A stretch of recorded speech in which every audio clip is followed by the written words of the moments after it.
Hello everyone, hope you're doing well. Today we're back on the updates 1.97 dev server, and it's time to have a look at the Rooikat 105. This is the new top rank or second to top rank premium vehicle for the British in updates 1.97. It's going to be useful for being efficiently grinding out the whole of the British tech tree, so that's something to look forward to. And it's also a pretty speedy boy with some very nice little attributes to it. So the Rooikat 105 is very similar to its little brother, who is sat right here in the tech tree, the Rooikat Mark 1D. The difference, though, is the Rooikat the Rooikat 105 has access to the 105mm GT7 and also some extra systems. So the 105mm GT7 gives it a lot more firepower. It also means that it has the two-plane stabilizer on it, and that it can fire some very potent rounds. So since this is a premium vehicle, you get all these modifications for free if you buy the premium vehicle, so we don't have to worry about what to research and all of that stuff. So you get a default round of DM12, so that's not going to cost you anything, and then you get a DM502 or the Hesh shell, and then some DM23. So 8-7 lol pen round, that'll go through pretty much anything that you face. The only thing you may struggle a little bit with is one-shotting stuff like IS-7s and also killing stuff like T-55AMs if you get a dodgy angle. Another thing that we can see from the modifications for the Rooikat, which are really nice, is it gets access to Airstrike and improved optics. This means that it should have the scouting ability, which is always a nice feather in the cap to have for any vehicle in the game. It also has access to thermals, which is one of the big issues that the Mark 1D doesn't have access to thermals, and also has access to a laser rangefinder. So this machine has access to a lot of things which will make it very fun to play, and the one I would liken it most to is kind of the Centauro, mainly because of the situation that it is kind of sat in when it comes to its thermals being really good, and also having access to rounds which are very potent, just like the Centauro does at 8.0 at its BR. The other thing to mention, though, which is something which hasn't changed for a very long time, is if you use standard controls for the Rooikat, and this goes for the Mark 1D and also the 105, you can't get past third gear.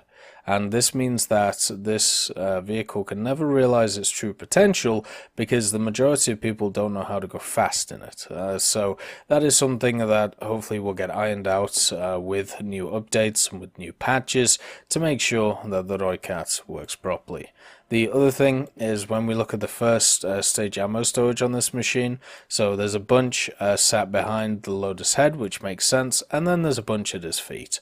So if you really want to just donk on this machine, because it really doesn't have a lot of armor, it's not too hard to do so. You basically just shoot, this ammunition right here, aim for the loader, either for his head or for his torso, and you'll be able to blow this thing kingdom come.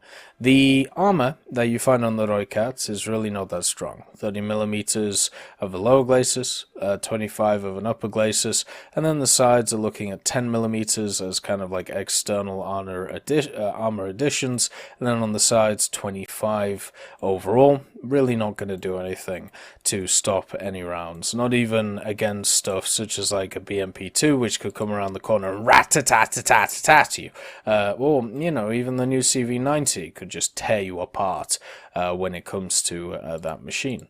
The one nice thing about the Rooikat, though, on top of all the other stuff that I've talked about, is that it does get access to some pretty interesting camos, including the deforming tricolor camo, one of the nicest camos in the game, so at least it's got that going for it, being a South African vehicle, you never know if it's, gonna get access to all the camouflages or not, and at least for now, it seems like it doesn't have all of them, but at least it has some of them. It does get ESS as well, plus some smoke grenades, so it should be able to keep itself alive against stuff like helicopters, and also make a path for its team with the smoke in order to get to places. -10 gun depression as well. Reload rate is 7.7, but you can actually get this down to 6.7. It's 7.7 basically because of my crew skills, because it's a manual loader in this machine, and also the optics are 8 to 12. So 12 times zoom is completely fine, especially for a machine that has thermals, because all you basically have to do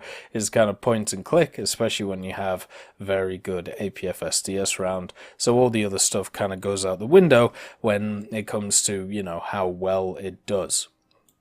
Just make sure not to take a full ammo complement in the Rooikat 105. There's no reason to put yourself at harm's risk by sticking ammunition in the sides like this. So this vehicle is 28.5 ton. It may not look like it, but it's definitely chonky, and it is powered by a 567 horsepower engine, which is marvelous. It's one of the true feats of the South Africans when they built this thing, and also the Rooikat, which was entered into service. The engine power is something that is really, really awesome for it. Now, if only Gaijin could work out the transmission and get it past that dreadful third gear. As usual, if you want to see the UI changes when it comes to the next update, you can see it in the bottom left. Pretty much shows the general information that used to be seen in the top left. But they moved it down. My guess is just because it makes a little bit more sense to have it more grouped up. It takes up less of the screen and things like that, so that's nice to see. And talking about it before, there is the Rooikat with thermals. We have literally just one-shot 3 of these machines by just dousing the ammo, which is cool. You can see the new flame effects and also the new smoke effects. The smoke effects are actually tied to the flame effects now. That pretty much means that if there is more flame, there is going to also be more smoke. So that is really something to think about.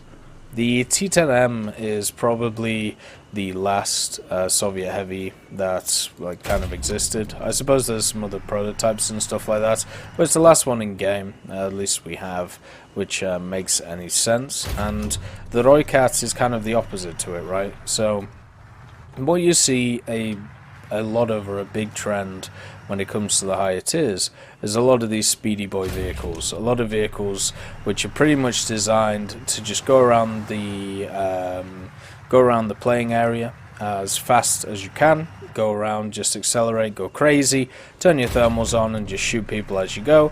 Pretty much what I'm doing here.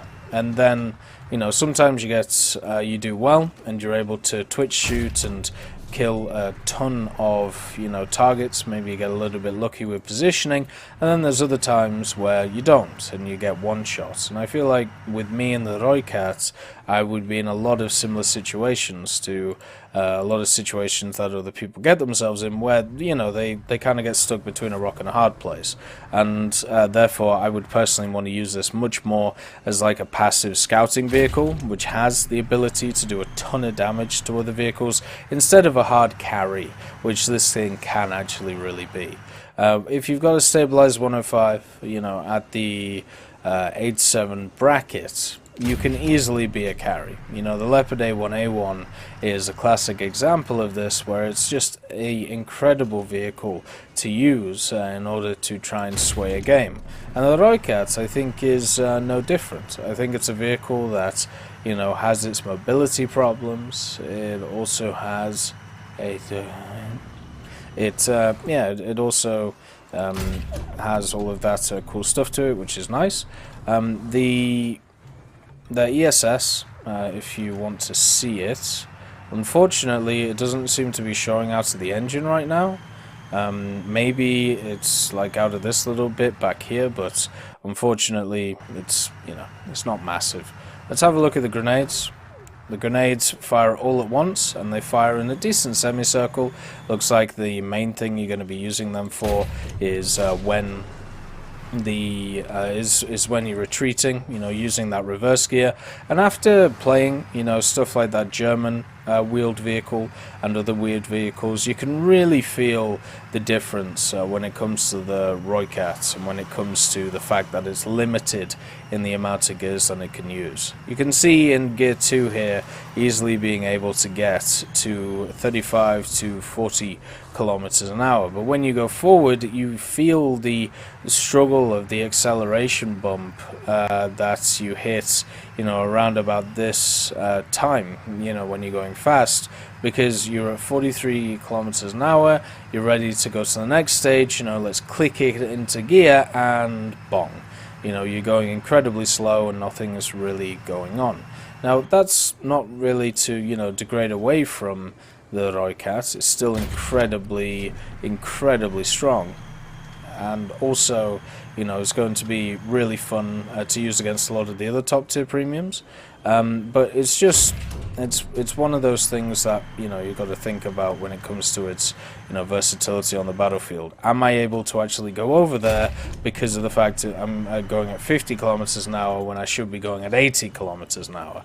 The other thing is, of course, being a wheeled natured vehicle, you've always got the problem of not fitting on every single map. One of the issues on like sandy maps is, you know, wheeled vehicles kind of take a toll because a lot of the areas they're not able to go. So you got to make sure that that is not the case. You got to make sure that, you know, you take the correct paths and you fly about the place with this thing. And I suppose we could talk about the lineup around it. You know, the 8-7 lineup of the Chieftains, probably not. You know, a lot of people like that lineup as much as either the Challengers or the ones below, but I still think it's a solid lineup. The Chieftains are fun to use. They're very defensive vehicles, so you could have the Chieftains being, you know, your defensive vehicles, and then have the Rooikat as your aggressive vehicle. I think that could actually work really well as a general rule.